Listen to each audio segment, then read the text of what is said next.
তো আল্লাহ বলেন ইন্নাকা কাদিফুন ইলা রাব্বিকা কাদহান ফামুলাকি, হে মানুষ তুমি তোমার রবের কাছে পৌঁছা পর্যন্ত কঠোর পরিশ্রম করতে হবে, তারপরে তুমি তোমার রবের সাক্ষাৎ পাবে। তার মানে এই দুনিয়াটা হচ্ছে পরিশ্রমের জায়গা প্রিয় ভাইরা। এখানে পরিশ্রম না করলে সফলতার দেখা মিলে না। বাঁচতে হলে, সারভাইভ করতে হলে, টিকে থাকতে হলে আপনাকে পরিশ্রম করতে হবে। এই পৃথিবীতে কেউ কাউকে জায়গা করে দেয় না, এখানে জায়গা করে নিতে হয়, ঠিক কিনা বলেন?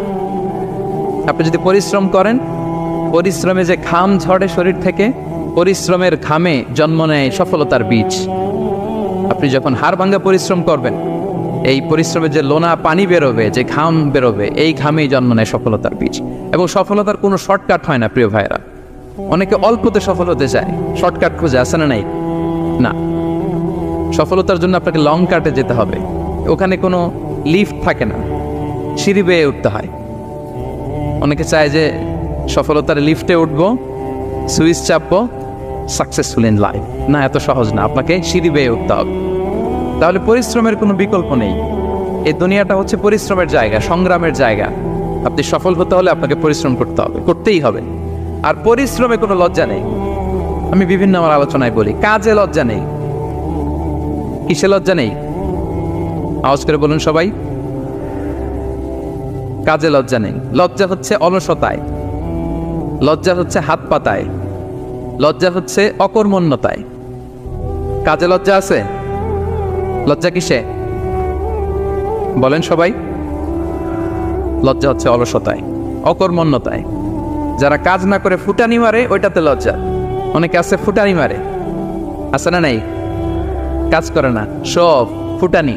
এই ফুটানিতে লজ্জা, কিন্তু পরিশ্রমে কোনো লজ্জা নেই। এজন্য আল্লাহ তাআলা বললেন, ইয়া আইয়ুহাল ইনসান ইন্নাকা কাদিহুন ইলা রাব্বিকা কাদহান ফামুলাকি, হে মানুষ তোমার রবের কাছে পৌঁছা পর্যন্ত তোমাকে পরিশ্রম করতে হবে। হাড় ভাঙা পরিশ্রম করে আমার কাছে আসতে হবে, তবেই সফলতা মিলবে। অন্য আয়াতে আল্লাহ তাআলা বলছেন, লাকাদ খালাকনাল ইনসানা ফি কাবাদ, নিশ্চয়ই মানুষকে আমি কষ্ট এবং পরিশ্রম নির্ভর করে তৈরি করেছি। এই পৃথিবীতে টিকে থাকতে হলে তাকে পরিশ্রম করতে হয়, কষ্ট করতে হয়। এবং দুনিয়ার এই সাইকেলটা যদি দেখেন, দিন এবং রাতের যে সাইকেল, রাতকে আল্লাহ বানিয়েছেন ঘুমের জন্য, রেস্ট নেওয়ার জন্য, বিশ্রামের জন্য।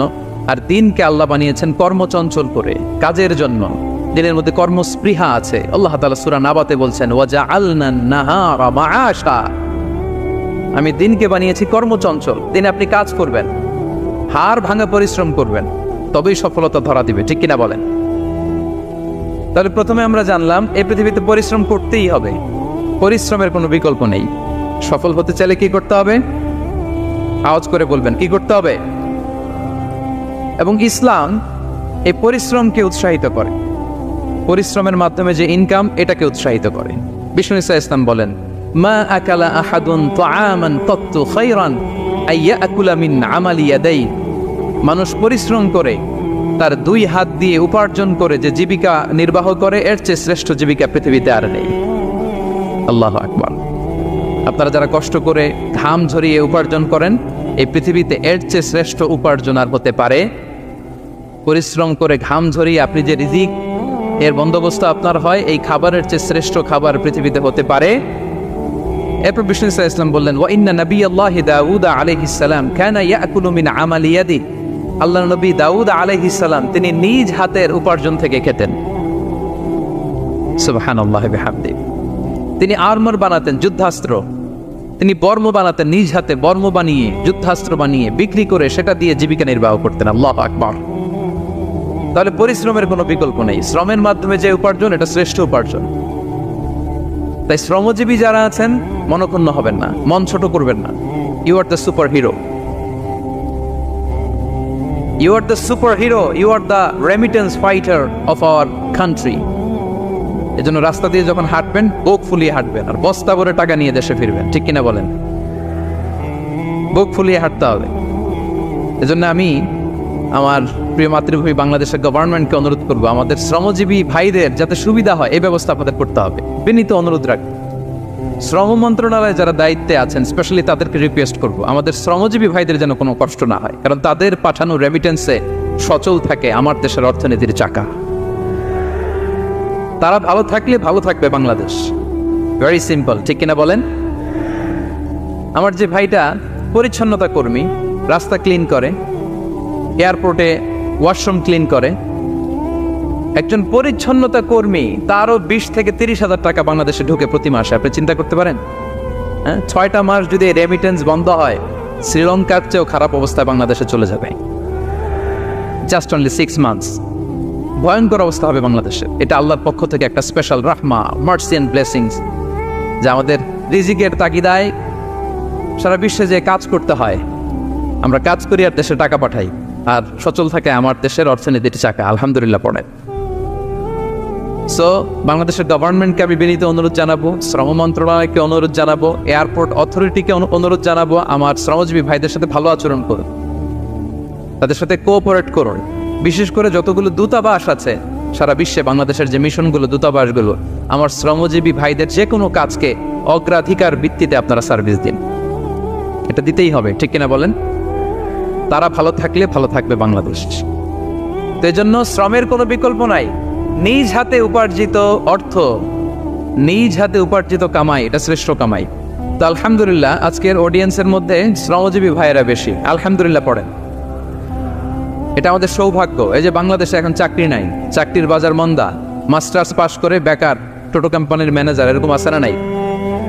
তার বিপরীতে আল্লাহ তাআলা আপনাদের মালয়েশিয়া নিয়ে আসছে, প্রতি মাসে আপনি টাকা পাঠান, আলহামদুলিল্লাহ। আপনি বাংলাদেশের যে উন্নয়ন, বাংলাদেশের যে ডেভেলপমেন্ট, এই যে স্মার্ট বাংলাদেশ বলে বলে মন্ত্রীরা মুখে ফেনা তুলে ফেলে, এটার গর্বিত অংশীদার আপনি, ঠিক কিনা বলেন? আপনি গর্বিত অংশীদার। You are the contributor, you are the real contributor.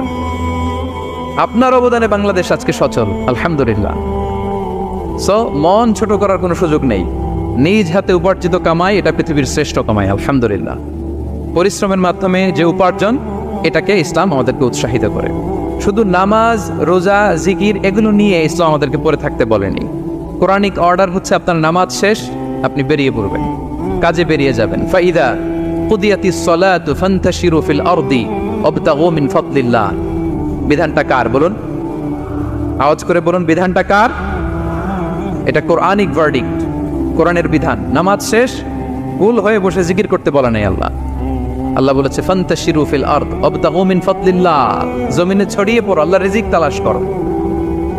নামাজ শেষ, বেরিয়ে যাবেন। কৃষক চলে যাবে মাঠে,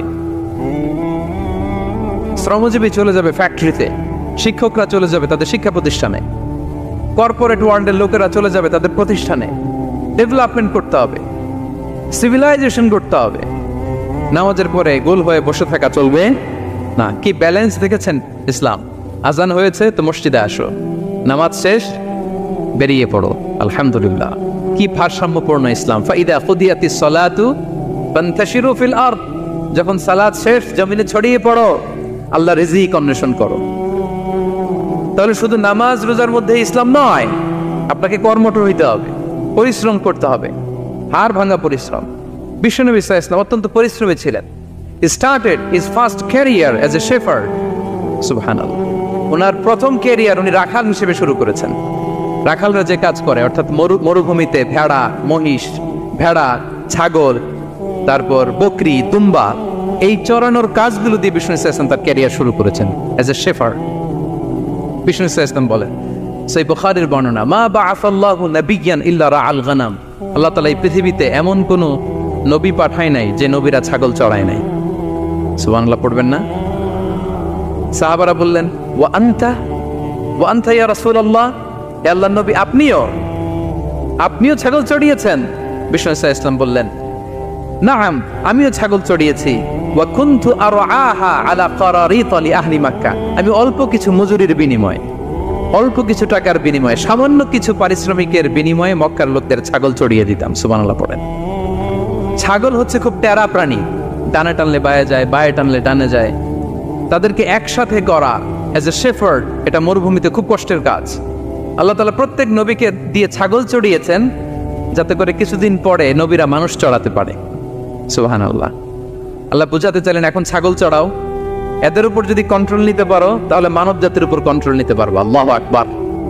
এজন্য প্রত্যেকটা নবীকে দিয়ে, সহিহ বুখারীর বর্ণনা, মা বাআসাল্লাহু নাবিয়্যান ইল্লা রাআল গানাম, আল্লাহ পৃথিবীতে এমন কোন নবী পাঠায় নাই যেই নবীকে দিয়ে আল্লাহ ছাগল চড়ায় নাই। তো বিষ্ণু ইসলাম ছাগল চড়িয়েছেন, অত্যন্ত সুঠাম দেহে ছিলেন, কর্মঠ ছিলেন। তার মানে বিষ্ণু ইসলামও পরিশ্রম করে উপার্জন করেছেন, ঠিক কিনা? ছাগল চড়াতেন, তার বিনিময়ে সামান্য কিছু পারিশ্রমিক নিতেন, মজুরি নিতেন, এতে লজ্জা নাই। এজন্য এই কথা দিয়ে শুরু করেছে যে কাজে লজ্জা নেই। এই তো বিষ্ণু ইসলামের ক্যারিয়ার গেল। আমরা যদি সাহাবাদের জীবনী দেখি, ওনারাও পরিশ্রমী ছিলেন।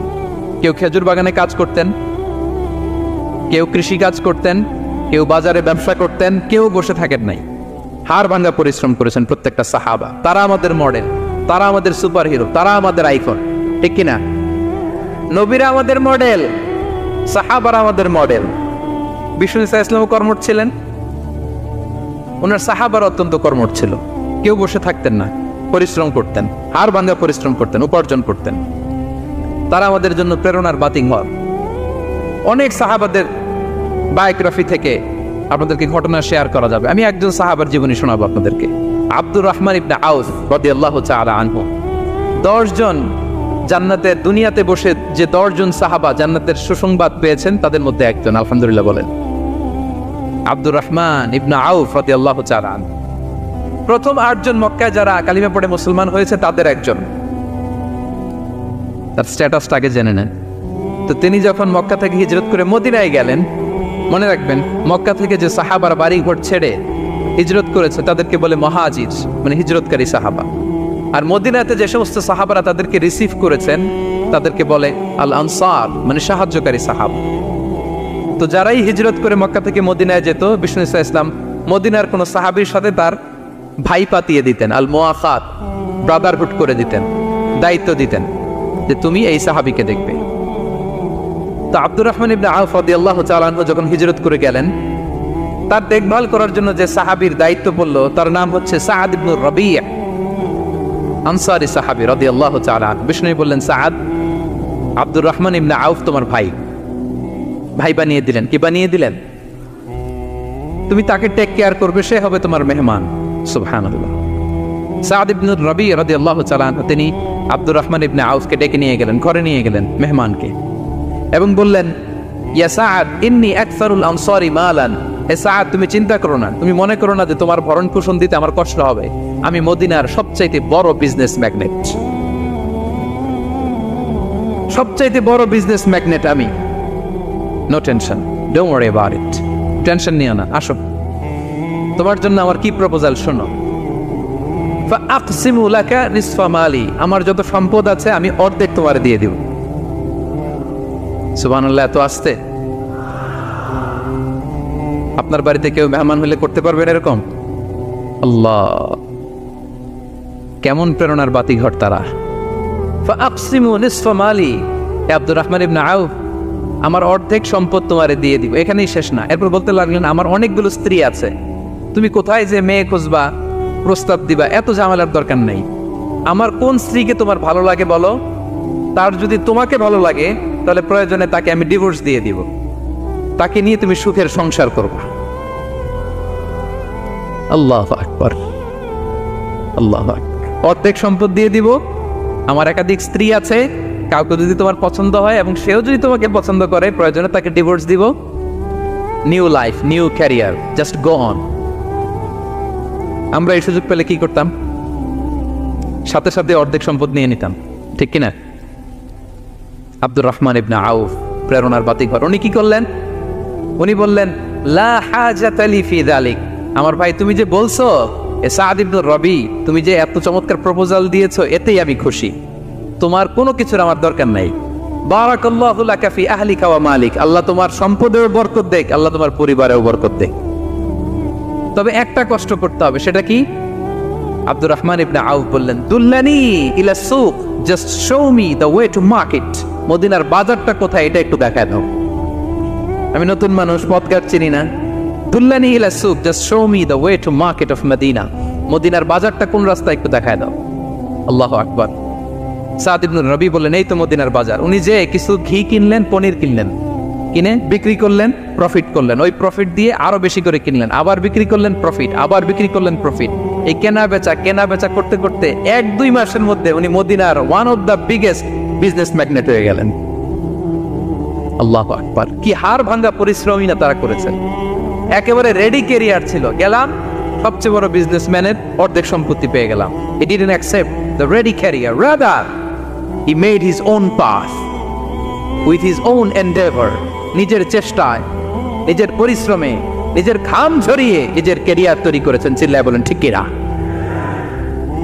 This is the biography of Abdul Rahman ibn Auf radiyallahu ta'ala anhu.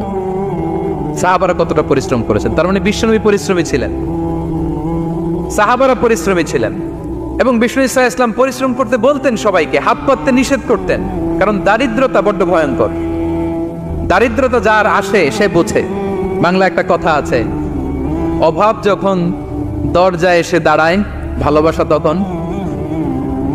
হ্যাঁ, সবার মুখস্থ দেখছেন? অভাব যখন দরজায় এসে দাঁড়ায়, ভালোবাসা তখন জানলা দিয়ে পালায়। দারিদ্রতা ঈমান কেড়ে নেয়। আপনি পার্বত্য চট্টগ্রামের অবস্থা জানেন? আমাদের বাংলাদেশের পাহাড়ি এলাকার অবস্থা জানেন? ওখানে আমাদের গরিব মুসলিম ভাইদেরকে সামান্য কিছু টাকা পয়সা দিয়ে ওদেরকে খ্রিস্টান বানিয়ে ফেলতেছে মিশনারিগুলো। এই খবর তো আমরা রাখি না। দারিদ্রতা বড্ড ভয়ঙ্কর। এজন্য বিষ্ণু ইসলাম দারিদ্রতা থেকে আল্লাহর কাছে পানাহ চাইতেন। তিনি বলতেন, আল্লাহুম্মা ইন্নী আউযু বিকা মিনাল ফাকরি ওয়াল কিল্লাতি ওয়াদ-দিল্লাহ। ও আল্লাহ, I seek refuge with you from poverty, from insufficiency and humiliation. ও আল্লাহ, আমি তোমার কাছে দারিদ্রতা থেকে পানাহ চাই। ও আল্লাহ, আমি তোমার কাছে স্বল্পতা থেকে পানাহ চাই। ও আল্লাহ, আমি তোমার কাছে লাঞ্ছনা থেকে পানাহ চাই। পড়েন আমিন। এই দোয়াটা বেশি বেশি পড়বেন। আল্লাহুম্মা ইন্নী আউযু বিকা মিনাল ফাকরি ওয়াল কিল্লাতি ওয়াদ-দিল্লাহ। হে আল্লাহ, আমি দারিদ্রতা থেকে পানাহ চাই। আল্লাহ, স্বল্পতা থেকে পানাহ চাই। আল্লাহ, লাঞ্ছনা থেকে পানাহ চাই। সবাই পড়ুন আমিন। বিষ্ণু ইসলাম যে দোয়াগুলো শিখিয়েছেন এগুলো হচ্ছে very precise in wording but comprehensive in meaning. শব্দে খুব ছোট, কিন্তু অর্থ মানুষের হৃদয়ে এটার আবেদন অনেক ব্যাপক, অনেক বেশি। আপনি সারাদিন মিলিয়েও দোয়ার মধ্যে এত সুন্দর প্রার্থনা বাক্য তৈরি করতে পারবেন না, কিন্তু বিষ্ণু ইসলাম এক বাক্যে যেটা চেয়েছেন গোটা দুনিয়াটা এর ভেতরে ঢুকে গিয়েছে। আল্লাহুম্মা ইন্নী আউযু বিকা মিনাল ফাকরি ওয়াল কিল্লাতি ওয়াদ-দিল্লাহ। আল্লাহ, দারিদ্রতা থেকে পানাহ চাই। বিষ্ণু ইসলাম নিজে স্বয়ং দারিদ্রতা থেকে পানাহ চাইতেন। তাহলে দারিদ্রতার সাথে আমাদের কোনো সম্পর্ক? আমরা পরিশ্রম করব, আমরা কাজ করে খাবো, কাজে কোনো লজ্জা নেই। লজ্জা অলসতায়। চিল্লায় বলেন ঠিক কিনা? এবং বিষ্ণু ইসলামের কাছে কেউ যদি হাত পাততো, যদি দেখতেন তার কাজ করার যোগ্যতা আছে, বিষ্ণু ইসলাম ভিক্ষা দিতেন না, কাজে উৎসাহিত করতেন, ভিক্ষাবৃত্তিকে অনুৎসাহিত করতেন। এক যুবক এসে হাত পাতালো, বিষ্ণু ইসলাম আমার কিছু দেন। নই বললেন, তুমি তো শক্ত সামর্থ্য মানুষ, বাসায় কি আছে বলো? সে বলে, আমার বাড়িতে একটা পানি খাওয়ার জগ আছে আর একটা চাদর আছে। বিষ্ণু ইসলাম বললেন, নিয়ে আস। সে নিয়ে আস। এবার বিষ্ণু ইসলাম চাদর আর জগ দুইটা নিয়ে সাহাবাদেরকে বললেন, মাইয়াশতারি হাযাইন, কে কিনবে? অকশন চিনেন? অকশন, অকশনে কি করে? নিলামে দাম তোলে না? রাসূল সাল্লাল্লাহু আলাইহি ওয়াসাল্লাম তার চাদর আর জগটা নিলামে তুললেন। এই কে কিনবে? মাইয়াশতারি হাযাইন, মাইয়াশতারি হাযাইন। একজন বলল, ফাকাল রাজুল আনা আখিযুহুমা বিদিরহাম, ইয়া রাসূলুল্লাহ, আমি 1 দিরহামে কিনবো। কয় দিরহাম? বিষ্ণু বললেন, 1 দিরহাম, 1 দিরহাম, 1 দিরহাম। মানে এর চেয়ে কেউ বাড়াবে কিনা? মাইয়াজিদু আলা যালিক, এর চেয়ে বাড়ায় দিবা কে? আরেক সাহাবী বলল, ইয়া রাসূলুল্লাহ, আমি 2 দিরহামে কিনবো। 2 দিরহাম, 2 দিরহাম, 2 দিরহাম, আর বাড়ে না। বিষ্ণু ইসলাম তার কাছে 2 দিরহাম দিয়ে বিক্রি করে দিলেন। 2 দিরহাম নিয়ে যুবককে বললেন, নাও, এই 1 দিরহাম দিয়ে কিছু খাবার কিনে তোমার ফ্যামিলিকে দিয়ে আস। আরেক দিরহাম দিয়ে একটা কুঠার কিনে নিয়ে আস। তো যুবক কুঠার কিনে আনলো। ফাওয়াদাআ লাহু আর-রাসূল সাল্লাল্লাহু আলাইহি ওয়াসাল্লাম ইয়াদান, রাসূল সাল্লাল্লাহু আলাইহি ওয়াসাল্লাম নিজ হাতে ওই কুঠারের একটা হাতল লাগাই দিলেন কাঠের। শুধু কুঠার দিয়ে তো হবে না, একটা হাতল থাকতে হবে না? বিষ্ণু সাল্লাল্লাহু আলাইহি ওয়াসাল্লাম ওনার মোবারক হাতে, বরকতময় হাতে ওই কুঠারে একটা হাতল লাগাই দিলেন। এবার বললেন, যাও, 1 দিরহাম দিয়ে কুঠার, আরেক দিরহাম দিয়ে খাবার কিনে আনো। এই কুঠার দিয়ে জঙ্গলে যে কাঠ কেটে লাকড়ি বেচে জীবিকা নির্বাহ করো। সামনের 15 দিন আমার সামনে যেন তোমার ঘুরঘুর করতে না দেখি। এ বেচারা গেল, 1 দিরহাম দিয়ে ফ্যামিলিতে খাবার দিল, আর লাকড়ি নিয়ে কাঠ কাটতে না কাটতে কয়েকদিনের ব্যবধানে ও 10 দিরহাম কামাই ফেলছে। আস্তে আস্তে আস্তে আস্তে সে স্বাবলম্বী হয়ে গেল। এরপর একবার বিষ্ণু ইসলামের কাছে আসছে। বিষ্ণু ইসলাম তারে বলে, মানুষের কাছে হাত পাতার চেয়ে, দুয়ারে দুয়ারে ভিক্ষা করার চেয়ে তোমার মতো এরকম কাঠ কেটে, জঙ্গলে কাঠ কেটে বাজারে বিক্রি করা অনেক ভালো। আল্লাহু আকবার। এই হচ্ছে বিষ্ণু ইসলামের ক্যারেক্টারিস্টিক্স। তিনি ভিক্ষাবৃত্তিকে অনুৎসাহিত করতেন। এই যে গল্পটা, what is the moral of the story? কি শিখলাম? 1 নম্বর যেটা শিখলাম, তিনি কাজ করে খেতে উৎসাহিত করেছেন। চাইলেই বিষ্ণু ইসা ইসলাম ওই দুইটা জিনিস বিক্রি করে 2 দিরহাম দিয়ে বলতে পারতেন, যাও 2 দিরহাম দিয়ে খাবার কেনো। ওই বেলা খেয়ে রাতের বেলা আরেক দুয়ারে যে ভিক্ষা করতো, ঠিক কিনা বলেন? কথা বুঝতেছেন? 2 দিরহাম দিয়ে যদি খাবার কিনতো তো দুপুরে খেয়ে রাতে কি করতো? আবার হাত পাততো। সেটা করে নাই, কাজ করে খেতে উৎসাহিত করেছেন এবং স্থায়ী সমাধান করে দিয়েছেন। কারণ কাজই, কাজে কোনো ছোট বড় নাই। আছে? কাজে কোনো ছোট বড় আছে না। তাহলে ইসলাম আমাদেরকে পরিশ্রমী হতে শেখায়, কর্মমুখী হতে শেখায়। ইসলাম কতটা কর্মমুখী ধর্ম দেখেন। বিষ্ণু ইসলাম বলেন, ইন কামাতিস সাআ ওয়া ফি ইয়াদি আহাদিকুম ফাসিলা। কেউ যদি দেখে কিয়ামত হয়ে যাচ্ছে, কি হয়ে যাচ্ছে? সবাই বলুন। কেউ যদি দেখে কিয়ামত হয়ে যাচ্ছে আর তার হাতে একটা চারা বীজ আছে, গাছের চারা। কি আছে? গাছের চারা। সে গাছের চারা রোপণ করতে গেছিল, ওদিকে যায় দেখে কিয়ামত শুরু হয়ে গেছে। বিষ্ণু নবী বলেন, ফাইন ইসতাতা আন লা তাকুমা হাত্তা ইয়াগরিসাহা ফালইয়াগরিসহা। সে যদি পারে কিয়ামত হওয়ার আগেই ওটা রোপণ করে দিতে, সেজন্য তাড়াতাড়ি করে রোপণ করে দেয়। আল্লাহু আকবার। ইসলাম কতটা কর্মমুখী ধর্ম। কিয়ামত শুরু হয়েছে, বিষ্ণু বলেন তার উপর কিয়ামত আসার আগে সে যদি চান্স পায় চারা বীজটা যেন রোপণ করে দেয়। আর আমরা এখন আখিরুজ্জামান, দাজ্জাল আসবে, কিয়ামত হয়ে যাবে, 2025 সালেই হবে, এগুলো বলে কাজকর্ম সব বন্ধ করে দিচ্ছে। এরকম ডাকাইত আছে না নাই? হ্যাঁ বলেন, আছে না নাই? তা আখিরুজ্জামান কি আপনারা এটা শিখায়, এই লেসন শিখায়? আখিরুজ্জামান আসবে, দাজ্জাল আসবে, তো আপনার সমস্যা কি? দাজ্জাল আসবে দেখেই তো আপনাকে বিজনেস করে এমন টাকা কামাইতে হবে যাতে করে দাজ্জাল আসলে আমি আমার অর্থ দিয়ে মুজাহিদিন ভাইদেরকে সহায়তা করতে পারি। দাজ্জাল আসবে তো আপনার প্রবলেম কি? আপনার বডি বিল্ডিং করতে হবে, আপনার ফ্যামিলিকে তারবিয়া দিতে হবে, আপনার সোসাইটিকে সমৃদ্ধ করতে হবে, আপনাকে সভ্যতার কারিগর হইতে হবে। আপনার সব কাজ আপনি আরো বাড়াই দিবেন দাজ্জালের প্রশ্ন আসলে। এখন দাজ্জাল আসবে, 25 সালেই আসবে, 26 সালেই কিয়ামত হবে। কি হবে ক্যারিয়ার দিয়ে? আর কি হবে ব্যবসা করে? এরকম আছে না নাই? এরকম করা যাবে? বিশ্বনবী কি বললেন? কিয়ামত হইতেছে, তুমি দেখতেছো চাক্ষুষ বিলা আয়ান, দেখতেছো কিয়ামত হইতেছে, আর তুমি গাছ লাগাইতে গেছিলা। যদি সুযোগ হয় কিয়ামত হওয়ার আগে আগে কি করো? গাছ লাগাও। সুবহানাল্লাহ পড়বেন না? প্রিয় ভাইয়েরা, আমরা যেন পরিশ্রমী হই, আমরা যেন কর্মঠ হই, আমরা যেন অলস না হই। বিষ্ণু ইসলাম অলসতা থেকে আল্লাহর কাছে পানা চাইতেন। আল্লাহ আমাদেরকে বোঝার তৌফিক দান করুক। আমরা পড়ি আমিন। আল্লাহ নবী সাল্লাল্লাহু আলাইহি ওয়াসাল্লাম শুধু পরিশ্রম করতে বলেছেন এমন নয়, তিনি পরিশ্রমীদেরকে পছন্দ করতেন। এক সাহাবীর সাথে তিনি মুসাফা করলেন, দেখলেন হাতটা বড্ড খসখসে, তিনি শ্রমজীবী সাহাবী। এটা যখন তিনি শুনতে পেলেন, তিনি পরম মমতায় আলতো করে ওই শ্রমিক সাহাবীর হাতে তিনি চুমু খেলেন। আল্লাহু আকবার। এবং ওনার আন্ডারে যারা কাজ করত তাদের সাথে বিষ্ণু ইসলামের যে আচরণ, ওনার যে শ্রমিক, ওনার যে খাদেম, তাদের সাথে বিষ্ণু ইসলামের যে ডিলিং শুনলে আপনি অবাক হয়ে যাবেন। আপনি কারো ব্যাপারে যদি রিয়েল ইনফরমেশন চান, আপনি কয়েকটা জায়গায় নক করতে হবে। 1 নম্বর, ধরেন যে একজন বড় সাহেব, তার আসল তথ্য যদি চান তার বউকে জিজ্ঞেস করেন। কারা জিজ্ঞেস করবেন? ওয়াইফকে জিজ্ঞেস করবেন, স্ত্রীকে, আসল তথ্য পাবেন। 2 নম্বর, তার বাড়ির দারোয়ানকে জিজ্ঞেস করবেন। কাকে? 3 নম্বর, তার ঘরের কাজের বুয়া, সব জানে উনি, ওই কাজের বুয়া থেকে রিপোর্ট নেবেন, ঘরে যে কাজ করে। 4 নম্বর, তার ড্রাইভার, দারোয়ান, কাজের বুয়া, ওয়াইফ, এদের কাছ থেকে যদি আপনি জিজ্ঞেস করেন, ফলের বিড়াল বেরিয়ে আসবে। ঠিক কিনা বলেন? তা আসেন বিষ্ণু ইসলামের যে খাদেম, কর্মচারী, তারা একটু জিজ্ঞেস করি বিষ্ণু ইসলামের আচরণ কেমন ছিল। বিষ্ণু ইসলামের খাদেমের নাম হচ্ছে আনাস রাদিয়াল্লাহু আনহু। আলহামদুলিল্লাহ, খাদিম রাসূলুল্লাহ, বিষ্ণু ইসলামের খাদেম। আসেন ওনাকে জিজ্ঞেস করি যে বিষ্ণু ইসলামের আচরণ কেমন ছিল। আনাস রাদিয়াল্লাহু তাআলা আনহু বলেন, খাদিমতুন নবিয়্যা 10 সিনিন, আমি বিষ্ণু ইসলামের 10 বছর খেদমত করেছি। 1-2 বছর না, 10 বছর বিষ্ণু ইসলামের খেদমতে আমি নিয়োজিত ছিলাম। ফামা ক্বালা লি লিমা সানা'তা ওয়ালা লিমা লা সানা'তা, 10 বছরের মধ্যে একদিনও কখনো বলে না, এ আনাস এটা কেন করলা,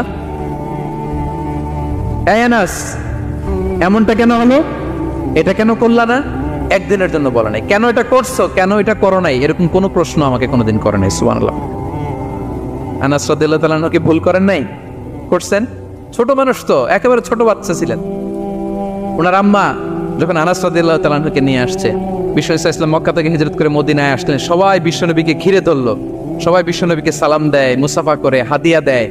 আনাসের মা চোখের পানি ছাড়ে, বিশ্বনবীর কাছে লজ্জা এসে বলে, ইয়া রাসূলুল্লাহ, সবাই আপনাকে উপহার দেয়, সবাই আপনাকে হাদিয়া দেয়, আমি আপনারে কি হাদিয়া দেব? হাদিয়া দেওয়ার মতো কিছু নাই আমার এই কলিজার টুকরা আনাস ছাড়া, আমি আনাসকেই আপনারে হাদিয়া দিয়ে দিলাম।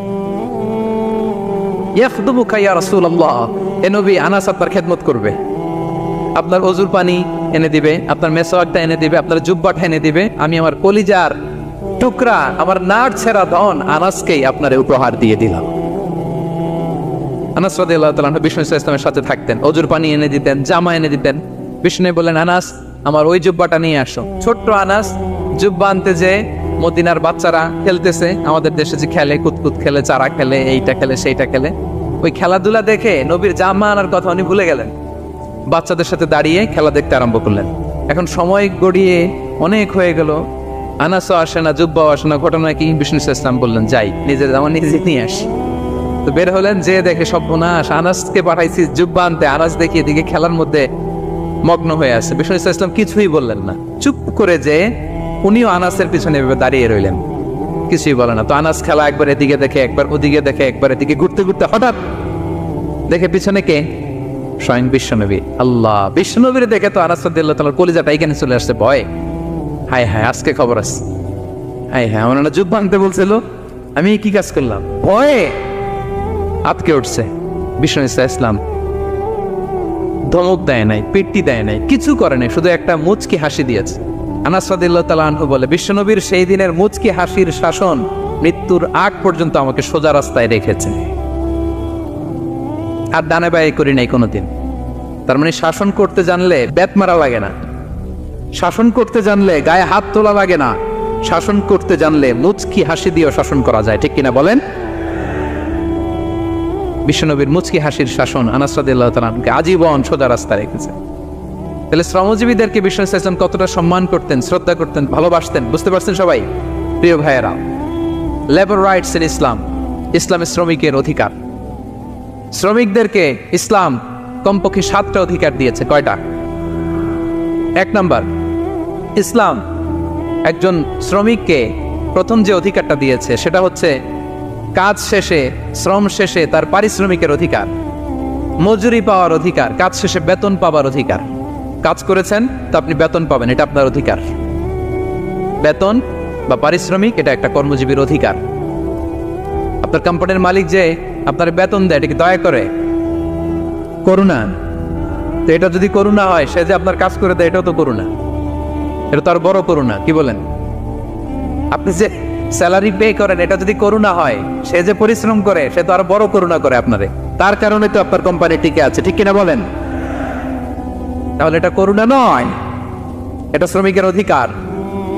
এবং বিশ্বনবী সাল্লাল্লাহু আলাইহি ওয়াসাল্লামের সেই ঐতিহাসিক বাণী, তিনি বলেছেন, আতুল আজীরা আজরাহু ক্বাবলা আন ইয়াজিফা আরাফু, ঘাম শুকিয়ে যাওয়ার আগে শ্রমিককে তার পারিশ্রমিক বুঝিয়ে দাও। সুবহানাল্লাহ, বিশ্বনবীর ঐতিহাসিক বাণী। এখন জাতিসংঘ আমাদেরকে শিখায় যে শ্রমিকের মজুরি দিতে হবে, অন টাইমে দিতে হবে, স্যালারি দিতে হবে, এই করতে হবে, সেই করতে হবে। মানবাধিকারের কর্মীরা আমাদেরকে শিখায়, তারা শিখানোর 1500 বছর আগে বিশ্বনবী সাল্লাল্লাহু আলাইহি ওয়াসাল্লামের ঐতিহাসিক বাণী, তিনি বলেছেন, আতুল আজীরা আজরাহু ক্বাবলা আন ইয়াজিফা আরাফু, শ্রমিকের ঘাম শুকাবার আগে তার মজুরি পেমেন্ট করে দাও। সুবহানাল্লাহ। ঘাম শুকিয়ে যাওয়ার আগে, মানে অন টাইম, দ্রুততম সময়ে শ্রমিককে তার মজুরি দিয়ে দাও, তার বেতন দিয়ে দাও। যারা শ্রমিককে তার পারিশ্রমিক অন টাইমে দেয় না, স্যালারি অন টাইমে পে করে না, টালবাহানা করে, গরিমসি করে, তাদের ব্যাপারে বিষ্ণু সাল্লাল্লাহু আলাইহি ওয়াসাল্লাম কি বলেন? বিষ্ণু বলেন, 3 শ্রেণীর ব্যক্তি, সালাসাতুন আনা খাসমুহুম ইয়াউমাল কিয়ামা, 3 শ্রেণীর ব্যক্তির বিরুদ্ধে আমি বিশ্বনবী কিয়ামতের দিন আল্লাহর কাঠগড়ায় মামলা দায়ের করব। আমি বিশ্বনবী 3 শ্রেণীর ব্যক্তির বিরুদ্ধে আমি বিশ্বনবী আল্লাহর সুপ্রিম কোর্টের কাঠগড়ায় মামলা দায়ের করব। এর মধ্যে 1 শ্রেণীর ব্যক্তি হচ্ছে রাজুলুন ইস্তাআজারা আজীরান ফাস্তাওফা মিনহু ওয়া লাম ইউতিহি আজরান, কোন ব্যক্তি যে শ্রমিক নিয়োগ দেওয়ার পরে তার কাছ থেকে কাজ বুঝে নিয়েছে কিন্তু তাকে তার প্রাপ্য বুঝিয়ে দেয়নি। এরকম ডাকাত আমাদের সমাজে আছে না নাই? কাজ ঠিকই বুঝে নিচ্ছে কিন্তু তার প্রাপ্যটা বুঝিয়ে দেয়। বিশ্বনবী বলেন, তার বিরুদ্ধে আমি মামলা দায়ের করব। প্রিয় ভাইরা, বুঝে থাকলে উত্তর দেন। বিশ্বনবী যার বিরুদ্ধে মামলা দায়ের করবে তার জান্নাত তো একেবারে ডাইরেক্ট, তাই না? হ্যাঁ, সুন্দর বলছে একজন, তার কোনো জামিন নাই, ঠিক কিনা বলেন? বিশ্বনবী যার বিরুদ্ধে মামলা দায়ের করেছে তার জান্নাতে যাওয়া তো দূর কি বাত, সে জান্নাতের ঘ্রাণও তার নাকে ঢুকবে না, চিল্লায় বলেন ঠিক কিনা? এজন্য খবরদার, শ্রমিককে তার শ্রম নেয়ার পরে তার পারিশ্রমিক দিয়ে দেন, তার ঘাম শুকিয়ে যাওয়ার আগে, মানে অন টাইম। এটা নিয়ে কোনো টাল বাহানা করা যাবে, তাহলে বিশ্বনবী তার বিরুদ্ধে মামলা দায়ের করবে। তার মানে 1 নম্বর অধিকার বুঝে পাইছেন? আপনি যে কাজ করেন, কাজের বিনিময়ে যে পারিশ্রমিক পান, যে স্যালারি পান, এটা আপনার অধিকার। এটা করুণা নয়, এটা অনুকম্প নয়, এটা কোনো দয়া নয়, ইটস ইউর রাইট, এটা আপনার অধিকার। আওয়াজ করে বলুন তো, গলা ফুলিয়ে, এটা আপনার কি? 2 নম্বর, একটা শ্রমিককে ইসলাম যে অধিকার দেয় সেটা হচ্ছে চুক্তি মাফিক সকল সুযোগ সুবিধা প্রাপ্তির অধিকার। অর্থাৎ একজন এমপ্লয়ার যখন তার এমপ্লয়িকে নিয়োগ করে, একটা এমপ্লয়মেন্ট কন্ট্রাক্ট থাকে না? এমপ্লয়মেন্ট কন্ট্রাক্ট বুঝেন তো? একটা চুক্তিপত্র থাকে, এখানে ফিক্স করা থাকে ওয়ার্কিং আওয়ার্স, কয় ঘন্টা আপনি কাজ করবেন, আপনার জব স্পেসিফিকেশন, কি করবেন কি করবেন না, আপনার স্যালারির ব্যাপারে থাকে, কত স্যালারি দিবে, কখন দিবে, আবার আপনি ওভার টাইম করলে এক্সট্রা পে করবে, আপনি রেগুলার কাজ করলে ঘন্টায় per hour 20 ringgit, overtime করলে 40 রিঙ্গিট, তারপর আপনি কখন ব্রেক নেবেন, একটা ব্রেক থাকে না যে এই টাইমে একটা ব্রেক দিতে হবে, এগুলো মিউচুয়াল আন্ডারস্ট্যান্ডিং এ এমপ্লয়মেন্ট কন্ট্রাক্টে থাকে। আপনি হলিডে কখন করবেন, ছুটি থাকতে হবে, টানা 7 দিন কাজ করানো যাবে বলেন? না, আন্তর্জাতিকভাবে এটা নিষিদ্ধ, টানা 7 দিন কোনো কাজ নাই, 1 দিন তার হলিডে থাকতে হবে, তার অ্যানুয়াল লিভ থাকতে হবে। Right to rest and leisure, বিশ্রামের একটা সময় লাগবে। এই যে 1 মে আন্তর্জাতিক শ্রমিক দিবস, এটা শুরু হয়েছে কিভাবে? ইউনাইটেড স্টেটস অফ আমেরিকার শিকাগোতে 1986 সালে এই কাজের বিরুদ্ধেই তারা আন্দোলন করেছিল। টানা 7 দিন তাদেরকে দিয়ে গাদার মতো খাটুনি খাটাতো, দাসের মতো তাদের সাথে আচরণ করা হতো। তারা আন্দোলন শুরু করেছিল, 8 জনকে গুলি করে নিহত করা হয়েছিল, সেখান থেকে এই মে দিবস।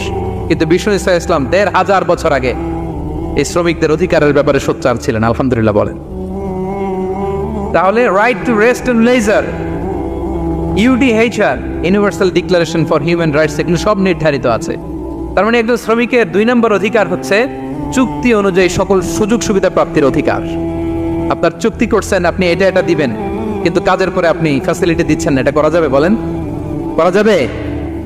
আল্লাহর কোরআন কি বলছে শুনুন। আল্লাহর কোরআন বলে, ইয়া আইয়ুহাল্লাযীনা আমানু আউফু বিল উকুদ, O you who believe fulfil your contract, ও বিশ্বাসীরা তোমরা তোমাদের চুক্তি পূর্ণ করো। ওয়া আউফু বিল আহদি ইন্নাল আহদা কানা মাসউলা, তোমরা যে কমিটমেন্ট করেছো, যে কন্ট্রাক্ট করেছো, এই চুক্তি তোমরা পূর্ণ করো, তা না হলে কিয়ামতের কঠিন ময়দানে এই চুক্তির ব্যাপারে, কন্ট্রাক্টের ব্যাপারে, এই এগ্রিমেন্টের ব্যাপারে আপনারা জিজ্ঞেস করবে কে? তাহলে যা চুক্তি করেছেন সুযোগ সুবিধা, তাই আপনাকে দিতে হবে। মালিক ভাইয়েরা মনে থাকবে তো নাকি? এগ্রিমেন্টে যা যা বলেছেন, যা যা লিখে সিগনেচার করেছেন, তাই আপনাকে দিতে হবে। আদেশটা কার? সবাই বলুন। আপনি মন চাইলে হায়ার করবেন, এরপরের দিন ফায়ার করবেন, এরকম করা যাবে? হ্যাঁ, চাইলে হায়ার ফায়ার, মন যা চায় তা করবেন, এটা করা চলবে না। তাহলে 2টা অধিকার গেল। 3 নম্বর, একজন শ্রমিককে ইসলাম যে অধিকার দিয়েছে সেটা হচ্ছে সুন্দর আচরণ পাবার অধিকার। তিনি আপনার ফ্যাক্টরির ওয়ার্কার, আপনার স্টাফ, এজন্য যা মনে চায় তা আচরণ করবেন, দাসের মতো আচরণ করবেন। এটা করা যাবে? আওয়াজ করে বলেন, করা যাবে? বিষ্ণু ইসলাম ইন্তেকালের আগে পুরা উম্মাকে 2টা বিষয় ওসিয়ত করেছেন। আওয়াজ করে বলুন তো কয়টা? 1 নম্বর হচ্ছে নামাজ। 1 নম্বর কি? আসসালাত। আসসালাত, রুহু বের হওয়ার আগে, ইন্তেকালের আগে বিষ্ণু বলেন আসসালাত, সালাত, নামাজ, নামাজ। উম্মতেরা নামাজের ব্যাপারে সতর্ক হও। 2 নম্বর তিনি বলেছেন ওয়ামা মালাকাত আইমানুকুম, তোমাদের অধীনস্থ যারা আছে তাদের ব্যাপারে সচেষ্ট হও, তাদের প্রতি সদয় হও, তাদের সাথে খারাপ আচরণ করো না। এটা কখন বলছেন? জুমার খুতবার সময়, সাহাবীদের সাথে গল্প করার সময়, বিবিদের সাথে আলোচনার সময়। কখন? Just right before his death. এখনই রুহু বেরোবে, ইন্তেকালের আগে তিনি বলেছেন উম্মতেরা আসসালাত, নামাজ, উম্মতেরা ওমা মালাকাত আইমানুকুম, তোমাদের কর্মচারীদের সাথে খারাপ আচরণ করো না। তাহলে 3 নম্বর হচ্ছে শ্রমিকদের সুন্দর আচরণ পাবার অধিকার, তাদের সাথে খারাপ আচরণ করা যাবে না। বিষ্ণু ইসলাম শ্রমিকদের রাইটস, অধিকারের ব্যাপারে এতটা সোচ্চার ছিলেন, বিদায় হজের মতো, বিদায় হজের যে বাণী, যে ভাষণ, এই ঐতিহাসিক ভাষণেও বাদ যায়নি শ্রমজীবীদের কথা। সুবহানাল্লাহ পড়েন। বিদায় হজের ভাষণে বিষ্ণু বলেছেন, আরে কাকুন, আরে কাকুন আতইমুহুম মিম্মা তাকুলুন ওয়াকসুহুম মিম্মা তালবাসুন, খবরদার ও আমার উম্মতেরা, এই ভাষণের পরে আর বড় কোনো ভাষণ আমার পক্ষ থেকে তোমরা পাবে না। তোমাদের কর্মজীবী, তোমাদের শ্রমিক, তোমাদের ওয়ার্কার, তোমাদের স্টাফদের ব্যাপারে সাবধান থাকো। তোমরা যা খাবে তাদেরও তা খাওয়াবে, তোমরা যা পড়বে তাদেরও তা পড়তে দিবে, তাদের প্রতি তোমরা সদয় হবে। বিদায় হজের বাণী তো বিষ্ণু ইসলাম আপনাদের কথা বলে নাই, আলহামদুলিল্লাহ পড়েন। কি রহমতের নবী ছিলেন, কি মায়ার নবী ছিলেন, শ্রমজীবীদের কি বিষ্ণু ইসলাম এতটা ভালোবাসতেন। তাহলে 3 নম্বর যে অধিকার ইসলাম একজন শ্রমিককে দেয় সেটা হচ্ছে সুন্দর আচরণ পাওয়ার অধিকার। দেখবেন যে মালিক বা যে এমপ্লয়ার ভালো আচরণ করে সব শ্রমিককে তাকে ভালোবাসে, তার জন্য দোয়া করে। আপনি মালিক হয়ে অসুস্থ, দেখবেন আপনার ওয়ার্কার গুলো জায়নামাজ বিছিয়ে সেজদায় পরে আপনার জন্য কাঁদে, এরকম আছে না নাই? মালিক হলে তো এরকম মালিক হইতে হবে, এমপ্লয়ার হলে তো এরকম হওয়া চাই, ঠিক কিনা বলেন? তাহলে আমরা শ্রমজীবীদের সাথে ভালো আচরণ করবো, পারা যাবে তো ইনশাআল্লাহ? ইনশাআল্লাহ। 4 নাম্বার, কর্মক্ষেত্রে নিরাপত্তার অধিকার। শ্রমজীবী ভাইদের যে ওয়ার্ক প্লেস আছে সেখানে তাদের নিরাপত্তা থাকতে হবে, সেফটি মেজারমেন্ট থাকতে হবে। অনেক জায়গায় দেখি আয়রন ফ্যাক্টরিগুলোতে যারা কাজ করে, আল্লাহু আকবার, আপনারা ভিডিও ক্লিপসে দেখবেন যে কি ভয়ঙ্কর সেখানকার অবস্থা। ডিহাইড্রেশনে এক একজন অসুস্থ হয়ে যায়। সেখানে তাদের পর্যাপ্ত পানির ব্যবস্থা নাই, এটা নাই সেটা নাই। এমন এমন ফ্যাক্টরিতে আমাদের অনেক ভাইরা কাজ করে, কেমিক্যাল ফ্যাক্টরি, মাস্কও নাই। এরকম ডাকাইতে আছে না নাই? কেমিক্যাল ফ্যাক্টরিতে যারা কাজ করবে এদেরকে মাস্ক দিতে হবে, এদেরকে হ্যান্ড গ্লাভস দিতে হবে। নির্মাণ শ্রমিক যারা আছে তাদেরকে হেলমেট দিতে হবে। প্রত্যেকটা ফ্যাক্টরিতে ফায়ার এক্সটিংগুইশার লাগবে, আগুন লাগলে অগ্নি নির্বাপক যে যন্ত্র, এগুলোর দরকার আছে না নাই বলেন? গাদার মতো ঢোকার জায়গা নাই, বেরোয়ার জায়গা নাই, সেফ এন্ট্রি নাই, সেফ এক্সিট নাই। হাজার হাজার মানুষ কাজ করে, আগুন লাগলে সব পুড়ে ছাই। এরকম হয় না প্রিয় ভাইরা? বলেন, আওয়াজ করে বলেন, হয় না এরকম? অহরহ আমরা দেখি বাংলাদেশে অগ্নি নির্বাপক যন্ত্র নাই। না, এটা করা যাবে না। আগুন লাগলে কিভাবে আপনি আগুন নেভাবেন, কিভাবে তাদের সেফটি সিকিউরিটি এনশিওর করবেন, এগুলো সব আগে থেকে নির্ধারণ থাকতে হবে। তাহলে 4 নাম্বার হচ্ছে নিরাপত্তা অ্যাজ এ এমপ্লয়ার, এটা আপনাকে এনশিওর করতে হবে। 5 নাম্বারে সাধ্যের বাইরে কোনো কাজে বাধ্য না করার অধিকার। সাধ্যের বাইরে কিছু আপনি তার উপর চাপিয়ে দিতে পারবেন, এমন হেভি ওয়ার্কলোড দিতে পারবেন না যেটা তার শরীরে কুলায় না। এরকম ডাকাইতে আসছে যে পারে না, তারপরে তার উপর কাজ চাপিয়ে দেয়, আছে না নাই? বলেন বলেন। ওয়ার্কারের স্বাস্থ্যহানি হয়, অঙ্গহানি হয়, এবং এমন ছোট ছোট বাচ্চাদের দিয়ে কাজ করায়, শিশু শ্রম, এটা তো আইনত দণ্ডনীয় অপরাধ। এটা করা যাবে না। এগ্রিমেন্টে, চুক্তিতে আপনি যা করাবেন, যেভাবে করাবেন, যা চান সার্ভিস, ওইটাই করাইতে হবে। এবং আল্লাহর বিধান এটা, লা ইউকাল্লিফুল্লাহু নাফসান ইল্লা উসআহা। আল্লাহ সাধ্যের বাইরে বান্দার উপরও কোনো কিছু চাপিয়ে দেয় না। এটা samely applicable to the worker. Bishnu Islam বলেন, ওয়ালা ইউকাল্লাফু মিনাল আমালি ইল্লা মা ইউতিক। সাধ্যের বাইরে কোন ওয়ার্কারকে অতিরিক্ত কোনো কাজ চাপিয়ে দেয়া যাবে না। ফাইন কাল্লাফাহু, যদি তাকে সাধ্যের বাইরে কোনো কাজ চাপিয়ে দিতে হয়, মা ইয়াগলিবুহু, যেটা তার জন্য কষ্ট হয়ে যায়, ফাল ইউইনহু আলাই, এই কাজে তাকে সাহায্য করতে হবে। মালিক হয়ে আপনার হাত লাগাতে হবে, অথবা এক্সট্রা ম্যান পাওয়ার নিতে হবে, ওয়ার্কফোর্স নিতে হবে। সুবহানাল্লাহ পড়েন। বিশ্বনবী মনে হচ্ছে যেন বর্তমান যে এই যে হাজার হাজার ফ্যাক্টরি, এই কলকারখানা, এই ওয়ার্কারদের দুর্দশাগুলো দেখে দেখে পয়েন্টে পয়েন্টে ধরে ধরে কথা বলেছেন। আল্লাহু আকবার। যদি সাধ্যের বাইরে কিছু চাপিয়ে দিতে হয় তাহলে তাকে সহায়তা করতে হবে। 5 নাম্বার শ্রমিকের অধিকার হচ্ছে সাধ্যের বাইরে কোনো কাজে বাধ্য না করার অধিকার। আপনি বাধ্য করতে পারবেন না। কটা গেল? 5টা। মাশাআল্লাহ, খুব মনোযোগী শ্রোতা। 6 নম্বরে শ্রমিকের উপর আল্লাহ যা যা ফরজ করেছেন তা আদায়ের অধিকার দিতে হবে আপনাকে। সালাতের সময় হলে তাকে নামাজ পড়তে দিতে হবে। নন মুসলিম হলে এটা ভিন্ন ইস্যু। তখন আপনি চেষ্টা করবেন একটা মুসলিম কোম্পানিতে যাওয়ার, মুসলিম মালিকের আন্ডারে যাওয়ার, অথবা তাদেরকে সবাই মিলে অ্যাপ্লিকেশন করে বুঝাবেন যে সামান্য ফরজ নামাজটুকু পড়ার অনুমতি, পারমিশন আমরা চাই। কিন্তু কোনো মুসলিম এমপ্লয়ার নামাজের জন্য বাধা দিতে পারবে না। রমজান মাসে রোজা রাখা শ্রমিকের জন্য ফরজ না, অনুমতি দিতে হবে। নারী